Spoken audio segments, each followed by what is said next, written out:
Nagtataka ako mga mare bakit masakit yung kuko-kuko. Ilang araw ko na itong iniinda, yung pala nakita ko may nakasingit na kuko sa balat ko.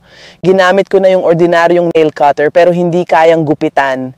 Kaya nung nakita ko sa Shopee ang nail cutter na ito, in-order ko na agad siya. Baka sakali na matanggal yung pananakit ng kuko ko. Ito yung in-order ko, mukhang matibay, iba ang design ng pagkut ng kuko, astig ang itsura, at mukhang makakagupit ito ng ingrown.